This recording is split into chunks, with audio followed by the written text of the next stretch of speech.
Welcome back to Software Without Borders, where we explore the ever-evolving world of software and its impact on businesses and industries worldwide. I'm your co-host, Andy Hilliard, CEO of Accelerance. And I'm Olivier Poulard, based in Atlanta, as you can probably hear it. I'm the Managing Director of Software Strategies at Accelerance. And today we're thrilled to have my very, very good friend, Manish Limaye, on this podcast. So I've known Manish for 20 years. We've worked together for many, many, many years. And I'm very, very proud of what he has achieved. He's a strategic leader with a proven track record in data management, architecture, and business transformation, truly. Welcome, Manish. Thank you very much, Olivier and Andy. Great to be here. Fun topic, and very much looking forward to the conversation. Manish, hey, we're excited to have you on the show too. So welcome. And given the fact that Olivier knows you extremely well, but the audience and frankly, I don't know you as well, I'd like to start by talking about your journey a little bit. So, you've held leadership roles at companies like Equifax and Travelport and SITA. Can you describe to me sort of what sparked your interest in data and technology leadership and got you into these roles?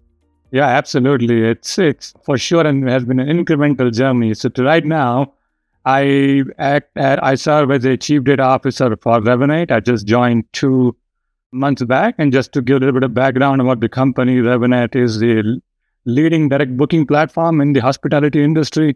We serve 13,000 hotels. We host 900 million profiles. So we really allow our customer hotels to understand their customer guest and allow them to have generate direct booking by creating direct relationship with the customer. So that's where I am right now. But I guess my journey starts way back in early 2000s when, after doing mainframe for a few years, we were working on a project in SITA to migrate World Tracer, world's only lost and found baggage system, to open system. And I wanted a place in that team.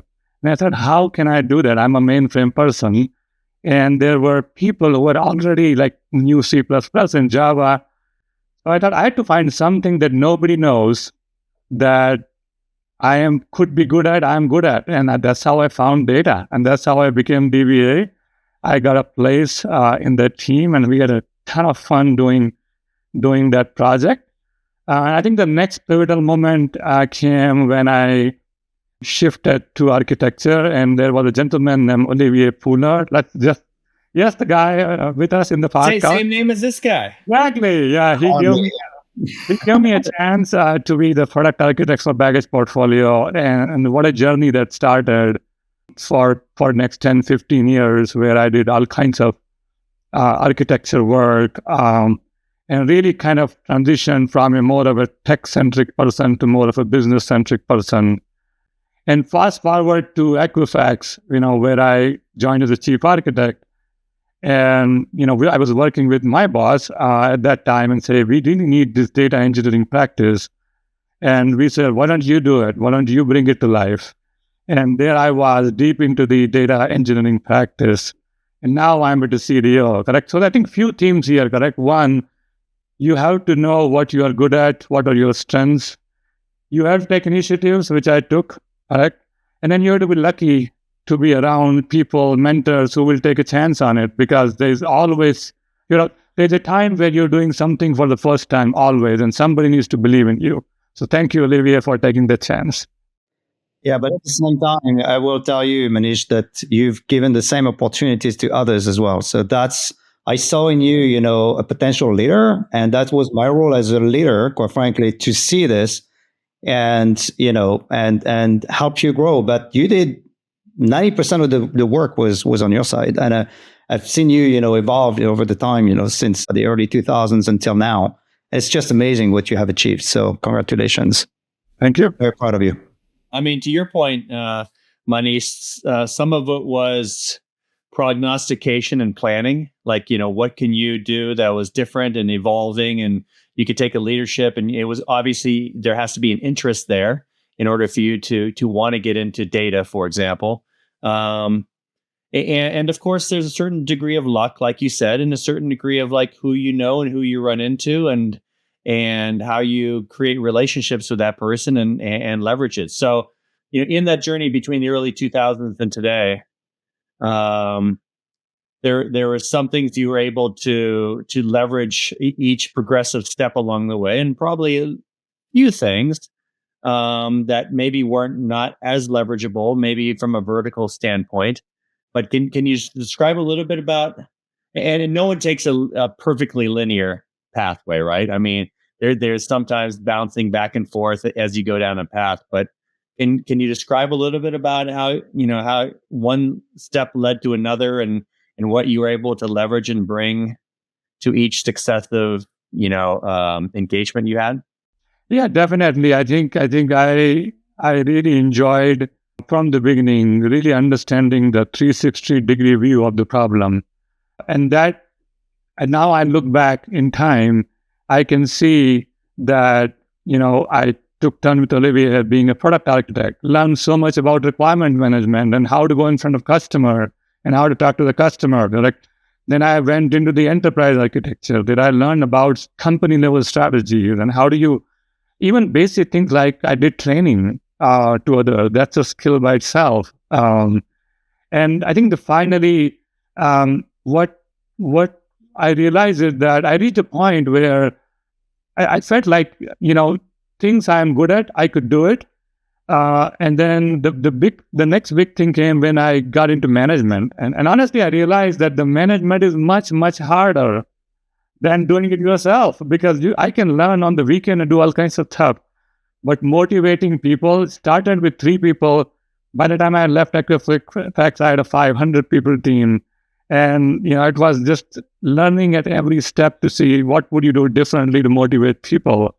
But I think one thing I would say, Andy, is that I don't like firefights. So that's not but it comes with the territory that you take on. So you would take on such a management leadership role, you have to operate a production system, and you have to be, so there are things that you're really good at, and there are things you have to be good enough to keep making progress. And I think having that holistic view was really helpful for me. I always kept my eyes on the target.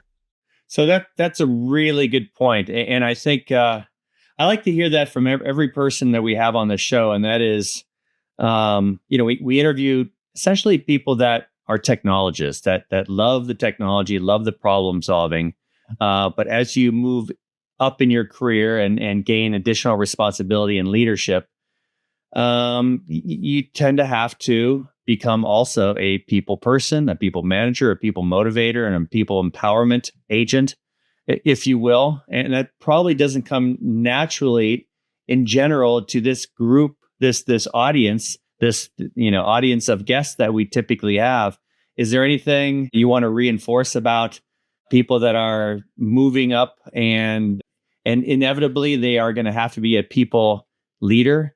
Sort of what things in retrospect, or maybe you wish you could have done earlier or more of to this firm? I think my number one regret, this is how I answer it, is not trying people management earlier. I did not realize how much I enjoyed helping people, just like Olivier helped me, till I tried it. So I think I would really tell people, go try things that are out of your comfort zone. That has become a very big deal for me now.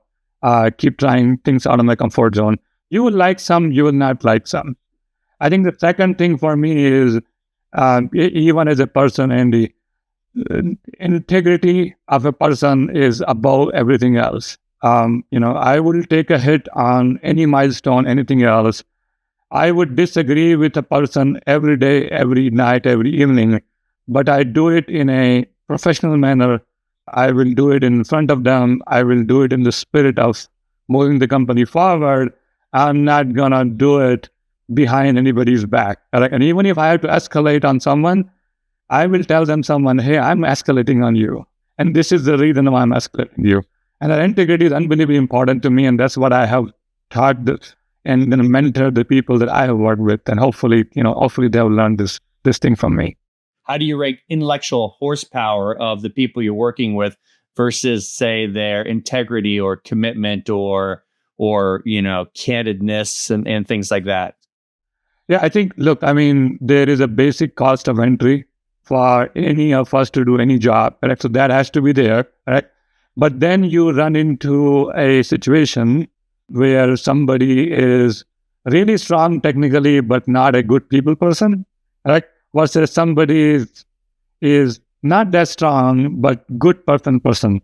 And I think my first attempt will be that's what I've done, to close the gap and really educate them what it is. Now, we are all human and we have human tendencies. There are some things that are easier for us and something that are harder for us. And so people will make different level of progress, but they know that at the end of the day, no matter how good you are, if you do not have integrity, I will walk away from you. Yeah, that high level of integrity. That's what I like about you, Manish. And I've seen this in action multiple times. The same way I've seen you, deal with problems. The one thing I would say that separates you from the rest, that's what I saw from the very beginning, I would say, is that you can be strategic at the same time you will be very hands-on. So you can be hands-on even at your level. I remember that from SITA, I've seen it at Equifax, and now I'm sure you will do the same thing. But at the same time, you empower people to and lead people to be themselves. So that's a great thing. So let's So we've got many topics that we need to talk about, but let's go back to a little bit on technology and more specifically on modern data management. And you've written a number of articles out there, so they're all available on LinkedIn. I've read them all very with great interest. And one of them is on modern data management. So, and you emphasize on the 5-pillar strategy. Can you break this down for our listeners and explain why it is so essential? Yeah, I mean, I wrote that article and after realizing that the world has completely changed when it comes to data. And what I mean by that, if you go back 22 decades, 20 plus years, the data function in companies was predominantly a back office function. And it was an important function, but it was like the operational system was on the one side, and then the warehouses and the data were on the other side, correct? And with the advancement in AI, that has completely changed, because the output now the data is producing is going back straight into our product in front of our customer. They need to be accurate. We need to respond them in 60 milliseconds. They need to be a 24/7. The world is completely different. And I kind of in my article equate that to an analogy of how Earth evolved from a rocky planet to a living organism. And that's the evolution we have taken, because go back 20 years, you had the data that was sitting in the spreadsheet or reports or wherever it was, but the logic was sitting in analyst's brain. And that is no longer the case anymore. This living organism, data and the logic is together. AI has now reading the data, understanding the pattern, infusing the controls around it. They are one and the same. And second thing is they are flowing through domains, meaning they're starting from the operational system and ending back in the operational system, right? So now it's very different world. So what does that need? That needs a technology-driven data function that is really product and engineering led, actually, which is why I wrote it. So the 5 pillars simply gives any new person a framework to organize the capabilities. It doesn't mean 5 teams. It could be 3 teams. It depends on the size. It's just a way to organize it. And the 5 pillars I have are, I call it data platform, your cloud platform, your lake houses and things like that. Your data engineering function that is moving data from left to right, from raw to curated. Your reporting and analytics function, this is the traditional data management. And your data science and AI function, and finally the governance. What's more in that is in each of these sections, I talk about how a modern data management should operate. So I'll just give a couple of examples. So like in data engineering, for example, it's really hard when the data is moving to figure out when something is going wrong. The anomaly detection is the holy grail of any data engineering. And traditionally, we have done it by putting thresholds and this and that. Well, now the AI itself is right there. It can detect anomalies. It can tell you the threshold. It can learn from it, take advantage of it. Second thing I talked about is the separation of data science and AI and from the reporting and how you need to be really product driven. So those are the things I was trying to call out, that this is modern, this is product driven, this is engineering driven. It's going to end up in front of customer treated differently. Absolutely. And data management is very, very important. And we'll all agree that many organizations don't do it very, very well, quite frankly. So, I have seen rare occasions where they do it well. What do you think the biggest challenges that those organizations face when implementing a modern data strategy? Yeah, and I think that kind of piggybacks on what I just said. That one, I think not everyone has realized this change in the data landscape. I think people are realizing it now, but they need to do it very, very quickly. I think second thing is, finding right leaders who thinks like technology-driven data function is still a challenge, not because of talent, not because of skill, but because of where the function came from. It came from a back office function, right? And I attend, many conferences, and I observed what people talk about, and I keep reminding them, this is going to production. And the third thing is, even if you find a leader, institutionalizing it all the way to the lowest level is a challenge. And I'll give you a real example from very mature company where, back in the days, we used to write these ML models where somebody would give a specification and an engineer would write the actual, model in C++. And with the advancement in the analytics to production processes, the ML ops processes, now the data scientists can write the model. Great, fantastic. We can get it, out very fast. But the problem was that the model was taking 300 milliseconds to respond because they never thought about at the inference time, how it would operate, right? So taking the engineering skill and fusing it with the scientist skill is not an easy task, that people need to take deliberate effort into it. And so instead of spending, weeks and months after that, it needs to be embedded there. And then the final thing I would say is, look at the whole thing end to end. It starts with the operational system. It ends with the operational system. So traditional data governance, which was focused more on the warehousing side, doesn't work anymore.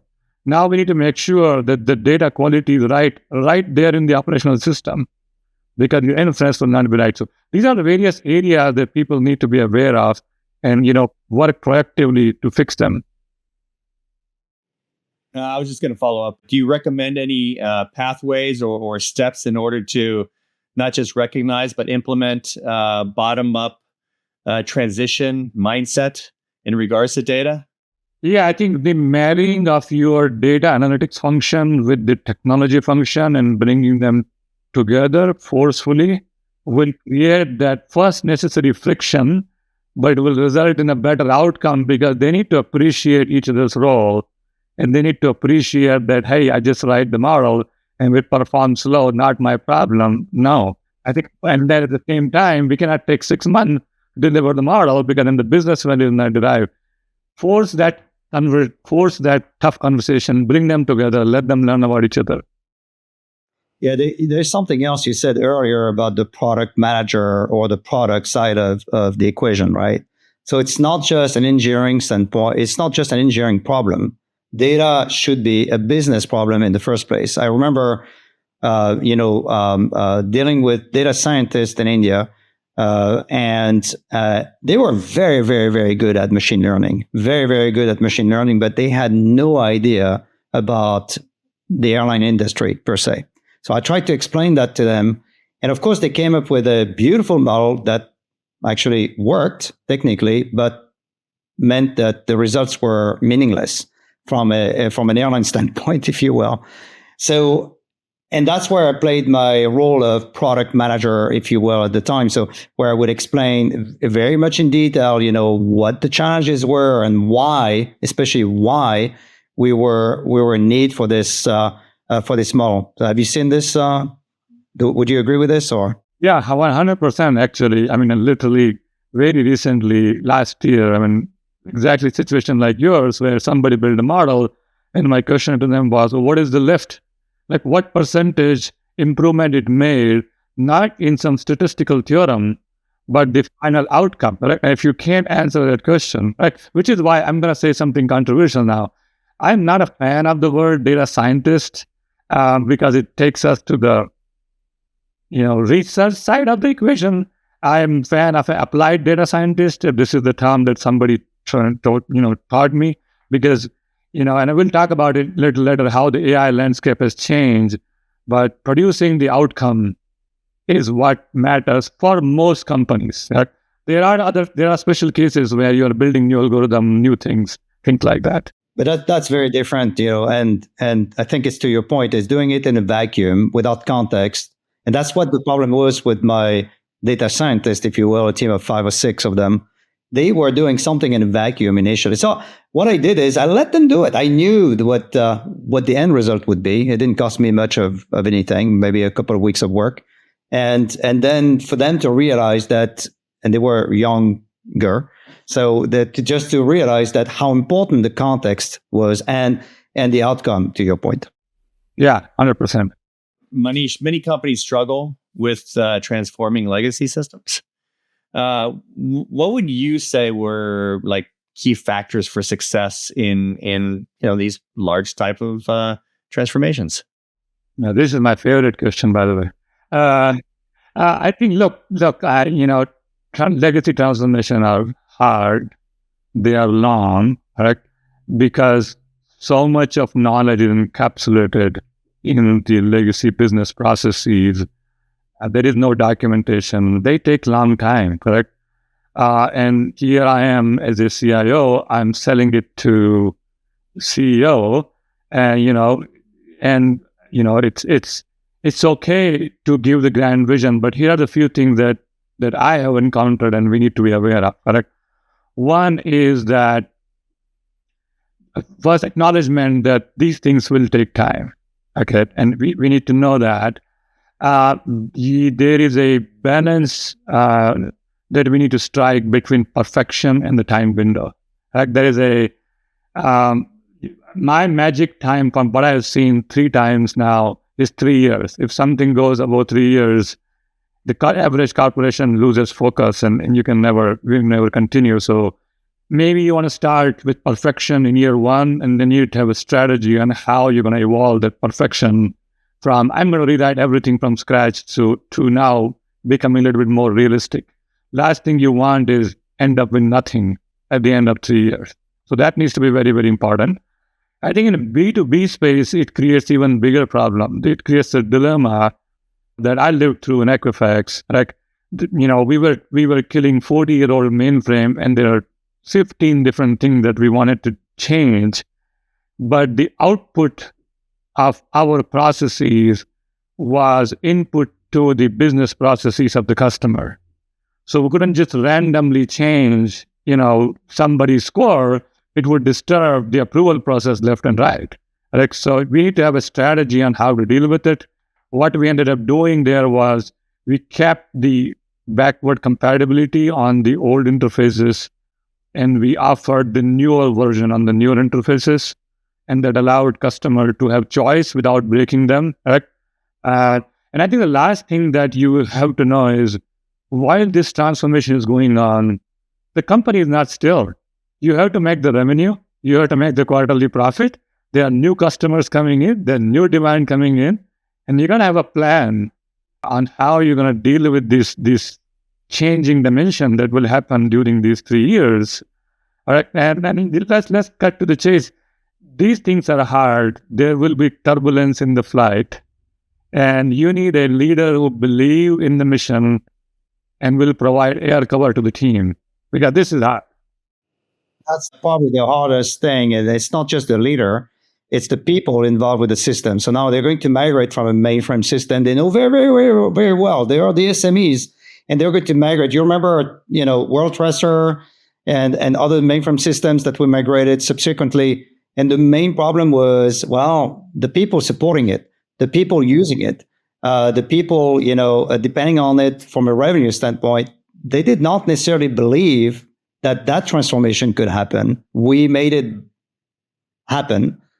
And they were all surprised, even at the end. Oh, it's actually working, and this new system is working even better than the old system. No, I think, Olivier, I'll actually you reminded me of something, actually, such an important fact that in such a complex migration, bringing everybody together is the number one thing. And that's what you did the day one you showed up in World Tracer. And we did the same thing in Equifax. We had to bring, because there are so many dimensions of the mainframe, and we can talk about mainframe. The mainframe word represents so many things, including all kinds of crazy connectivity, all kinds of characters that people have just assumed, and no one person knows it. So if you try to bulldoze your way, it's not going to work. It's bringing people together, which is what you did, by the way. And I repeated that. Oh, that's good. I'm glad you did. I know you did, in fact. But, too often people focus so much on technology and the process, waterfall versus agile or something else. And then they forget that there's one thing that is so important: the people. Okay, the people, are the ones making it happen. AI or no AI, it does not matter. In the end, it will happen because of the people. And if you don't bring them together with a common understanding common vision, common objectives, and goals, nothing will ever happen. And so anyway, those projects were with you, Manish. They were the best I can remember. I can tell you. So speaking of bringing people together, from the stakeholder perspective, the C-suite perspective, how do you pave the road? How do you build relationships? How do you get in early? And from a stakeholder perspective, from my perspective, I want maintenance and enhancements and operational things to be short time frame and low cost, and I want revenue generating innovation and speed to market with new products and services to be where I spend most of my time. So how do you prepare those conversations? How do you build those relationships? And how do you get them over to your side in regards to the reality around transforming legacy systems and what it takes? And now you did mention perfection is the enemy of good. But like, how do you communicate? How do you warm up your stakeholder audience to back you up? No, 100%. And I think that there's one thing that I should have said is that, in my opinion, the transformation that are most successful are one where everybody knows the objective. And the objective, in my opinion, I'm going to be opinionated here, I think where the transformation leads to growth in top-line revenue produces much better outcome than if you're just chasing cost reduction. Because we know that these things are hard. There's a bubble cost. There are all kinds of things that go on. When you write the system, day one, they're not efficient. So, and then I give you an Equifax example, actually, that for us, the Equifax transformation was born out of the unfortunate cyber incident that happened in 2017, right? So that we had a mission, we had an objective that we're going to be leader in security, right? Not follower, not at level, we're going to be leader in security. And then being in the risk business of, managing risk on behalf of companies, it was clear that the more data you bring in together, the better the outcome will be. Okay. So it is not about just killing the mainframe. It is about unlocking the data where I can take traditional credit with utility credit or rental credit. And as an immigrant myself, I lived through it. When I came here, I had no credit, right? And so sorry for this tangent, but it's very important because once you have that mission, that we are going to the outcome of this legacy transformation is going to be much, take a company to a very different place. And there's a real example, by the way, for that, which is Equifax OneScore. And OneScore was actually born out of this transformation. And what OneScore does, it brings the traditional credit with non-traditional credit, which is, people who do not have credit, but they have rental payment and telephone. All young people, we all started there, correct? When you do that, when you bring that together, companies can grant, 15% more approval can happen without increasing the risk. Okay, now, could we have done it in mainframe? Yeah, we could have had something out of it. We could have taken stuff out of it. We could have done it. But there are examples and examples and examples like this. Coming back to your question, Andy, now you take this mission and then translate into each stakeholder. Right? So we worked with the marketing team and translated this mission to what made sense for them, because they had a job to go in front of customer. We did that with the operations team. We did that with, people in different roles, sales. So everybody understood why we are doing it. And that's how we brought people together from the C-suite down all the way to the lowest level. And it took time. I'm not kidding. It took time. And because in the beginning, people, like Olivier said, people thought as a technology transformation, and it was not. Yeah. Did you have natural skills, or did you have to learn how to communicate to your target audience, your stakeholders, and based on their function and based on their particular priorities and interests? Because it seems to me that you could approach it from a maintenance technical debt perspective, or you can approach it more heavily depending on the audience, depending on the person, from a transformation, opportunistic revenue generation, competitive differentiation, perspective, depending on who you're talking to. And the same thing, it sounds completely different. Yeah, and first of all, it was not just me. There were a whole bunch of people there was a team all the way from our CTO, to everyone. So I want to acknowledge that. I think second thing is this skill. This is something I acquired, I think, during my time growing from an individual contributor and architect and doing different roles. Because I did product architect role, software, system, enterprise, it kind of gradually learned the skill, because the number one job of the architect is to communicate to the right stakeholder in the right language. Right? I mean, the job exists to connect the dots. So yes, you need to know technology, but you need to be able to translate it. So something I learned, and that helped me a lot, personally. One more thing, Manish, is to be able to put yourself in someone else's shoes. So you want to convince someone, what is it for them? And unless you speak their language, very, very difficult, as far as I'm concerned, to convince them why should you do this in the first place. And for this, I've got a very, maybe, I did not invent that one. Stephen Covey did, or at least he put it on paper. Understand to be understood. You cannot be understood. That's why it took some time, with the World Trust team and subsequent and the other, booking and DCS teams, at SITA, and subsequently other jobs, where you need to really listen. People have to listen, and then they can be understood because you're speaking their language. But at the same time, by understanding them, you discover what their motivations and what their challenges are and how to help them fix those. Yeah, 100% agree. 100%. That's the exact recipe that we have followed. And again, something we have to do, but something who we are as people. Yeah. Correct. Yeah, too often we forget we're in the age of AI. And by the way, AI is not new, for one thing. I've been doing ML for at least 15 years. By the way, and AI, generative AI, of course, is newer, but nothing is really new. But in this era of technology, we forget that, again, the main component to success is not technology, it's really the people. Yeah, agreed. So let's move on to something a bit more. Okay, we talk about people. Let's move on to something a bit more maybe technical, IT and data architecture strategy and their future. So a different article now you wrote on IT architecture, and you provide a simple model for understanding architecture work.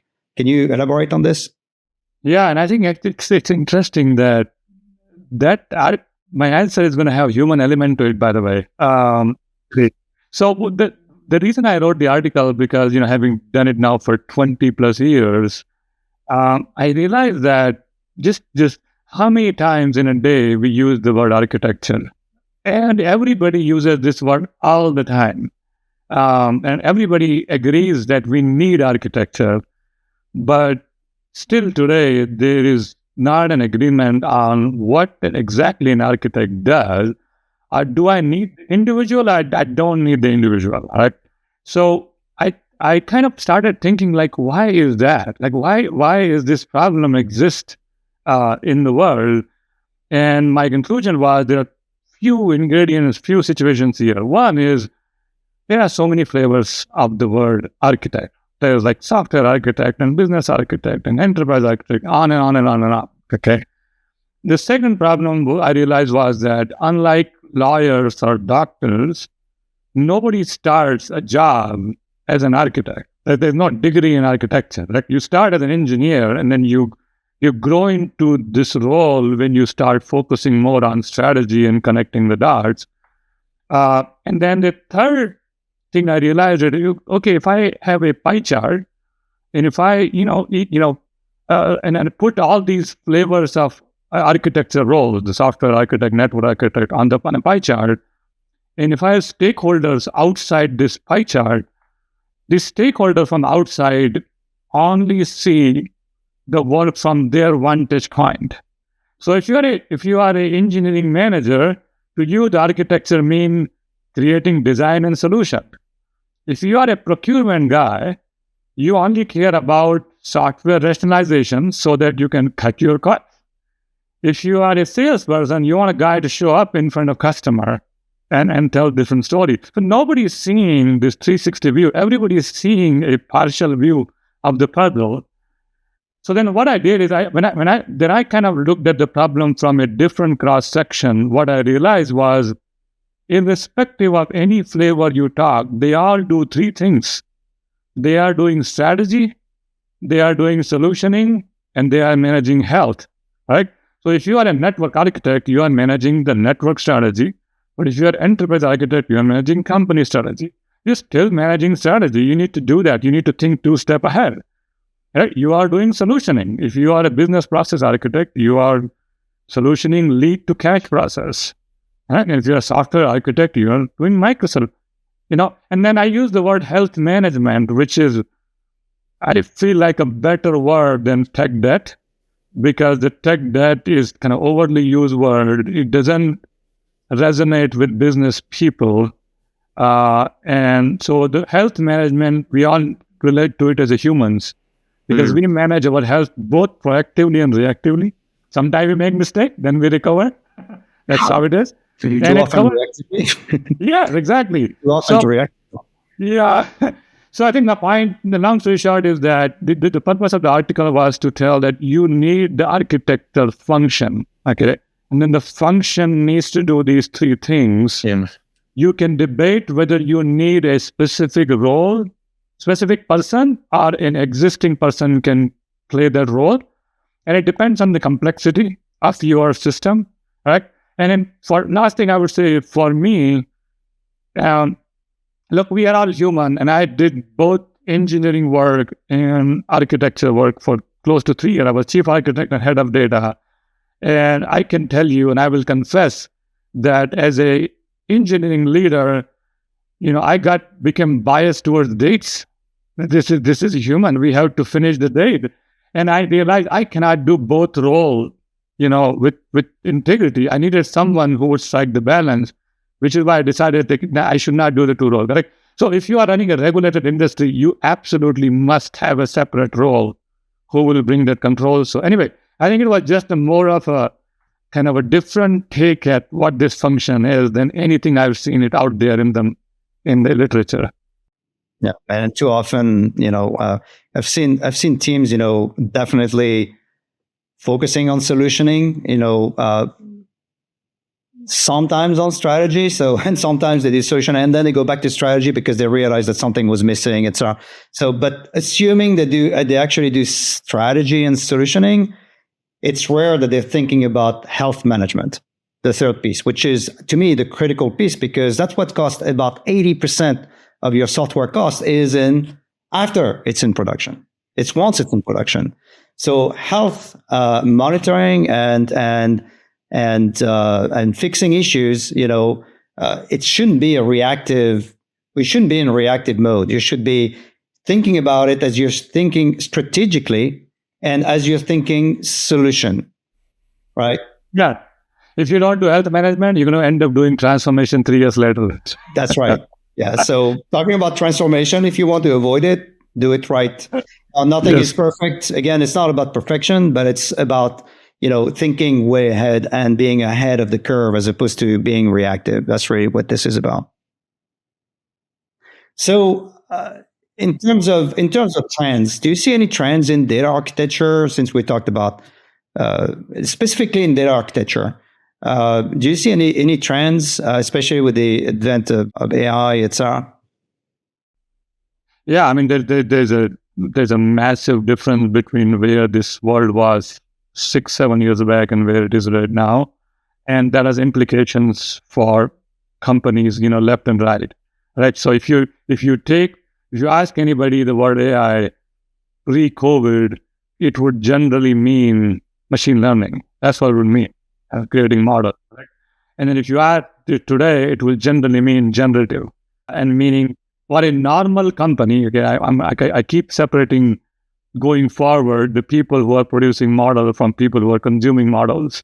So from normal company, the work in this, the data and AI work has moved from crunching numbers to dealing with text, video, image, right? Because the numbers are still there underneath that, but that's where we are, and it has implications for one of the topics that gets talked about a lot, which is responsible AI. Because what's happening now is that before in the ML world, you only had to make sure that your 50 scientists or 20 scientists knew how to do stuff responsibly. Now everybody is using AI left and right. Your HR person, your sales person, so you are the area of responsibility that needs to really know what AI is has dramatically increased. Okay, now it's good news. I'm not saying it's bad news. It's good news because the AI has been democratized. Everybody can use it, but it also has increased the responsibility there, right? So in terms of trend, that has a positive effect and a negative effect. But I think what I would say is that the underlying principle behind this movement to me is something called data-centric AI, and I started reading about it prior to ChatGPT actually coming out, and the philosophy there is that as the time goes on, the models will become commodity and your data will differentiate it, which is exactly what is happening today. And now the companies are producing generic model, and now your job is to create. So I'm very, very excited about it, but it comes with a different set of challenge that, again, ties back to the modern data management. And which model to use, by the way. So the data is important. Do you have the right data, the right amount of data, etc.? But then have you chosen the right model for the business problem, right? Because often that's what I saw when I was working with that team of scientists, is that they had chosen or selected the wrong models, basically, because they misunderstood the business problem in the first place. Yeah, definitely. I mean, that's super important, knowing, using the right solution to the right problem. Pretty much what you're saying is so important with focus. Yeah. So you mentioned something, two things. You mentioned AI and prior to COVID. So you mentioned COVID. So let's talk about this for a minute, not COVID itself, but the effect of COVID and remote work and collaboration. And I think that, it's pretty clear how we used to work pre-COVID. And now post-COVID, we work slightly differently, but there's now the advent of AI, which helps, does not? I don't know. Well, I do, but I'd like to hear that from you. So remote work and collaboration, it's becoming, remote work, distributed teams is becoming the norm. How do you ensure effective collaboration and innovation since it's so prevalent, using technology or not? Yeah, look, I think I look at this problem a bit holistically. So let's think about like co-located team versus distributed team just for a minute, correct? So, and I was dealing with this, recently. The co-located teams can do things in a very ad hoc manner. Come together in a room, draw stuff, they can do stuff. Is it good? Bad? Depends. If you're running a war room, probably. If you're running a 9-month project, doing ad hoc is actually bad. You actually want a lot more discipline. You actually want a lot more stringent requirements, stringent approvals, stringent processes, because, these projects are long, right? So to me, the first thing is, use the right mix of remote and co-location for the right problem. Everything starts there. I think the second thing would be now not only we are working remotely, but the team sizes are also large. And it's not even just remote, Olivier, just one location. There are so many locations now, right? And that comes with the, its whole cultural and language norms. So what I found when I was running teams in India, Ukraine, Chile, and US, and for this, large setup that I had, and one of the things I realized, which I would recommend to everyone, is pay extra energy. I call it overhead, good overhead, to making sure everybody's aligned. Because the alignment overhead goes up, not only with, by the way, it goes up even co-located team. If the team size is bigger, but the cultural norms, and you remember you and I used to go to India, and we would pose the question to people: are we clear? Is this what we want? Alignment, yeah, exactly. Alignment is so important. The last thing I would say is, I think the new challenges that we have to just be proactive about it, correct? Which is team stability.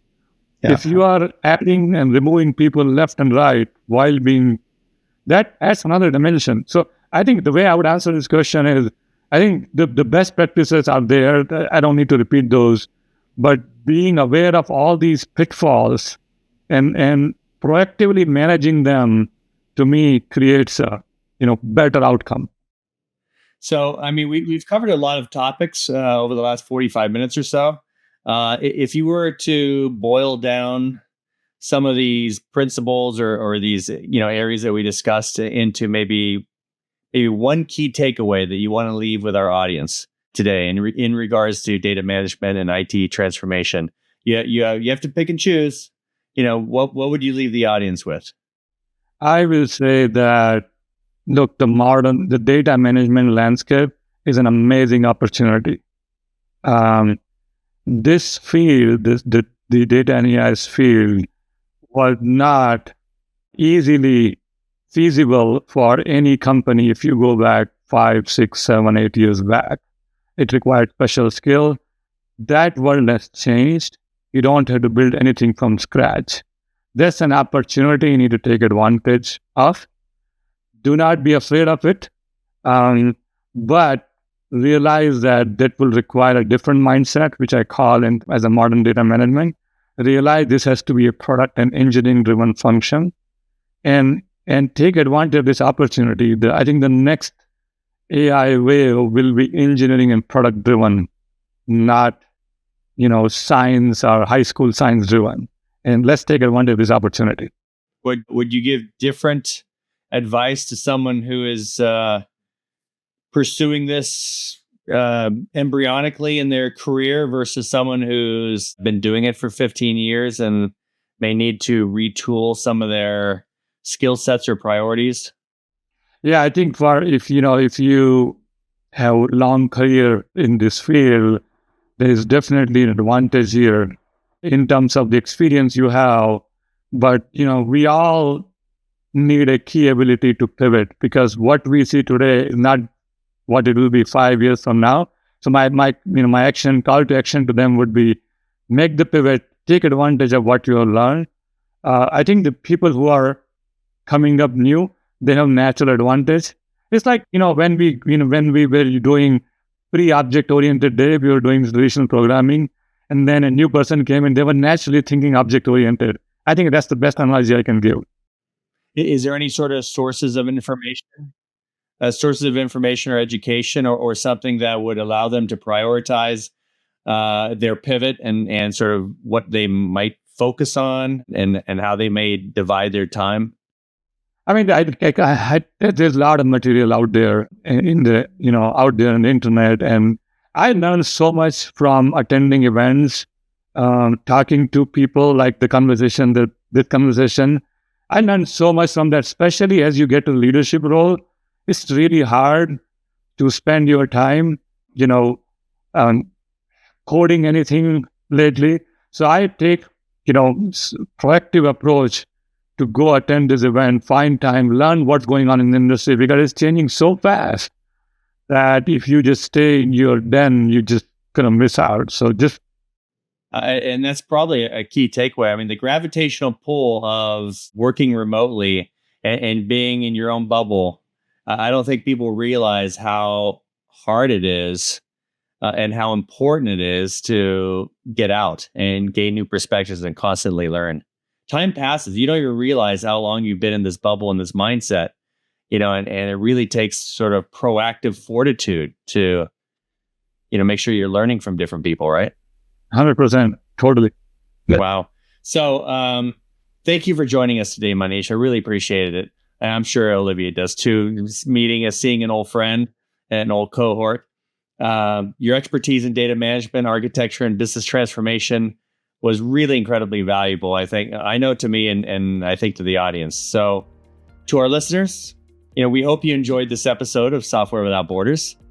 If you're interested in learning more about modern data management, legacy transformations, or the latest trends in IT architecture, be sure to subscribe to our show and leave a 5-star rating on your favorite platform.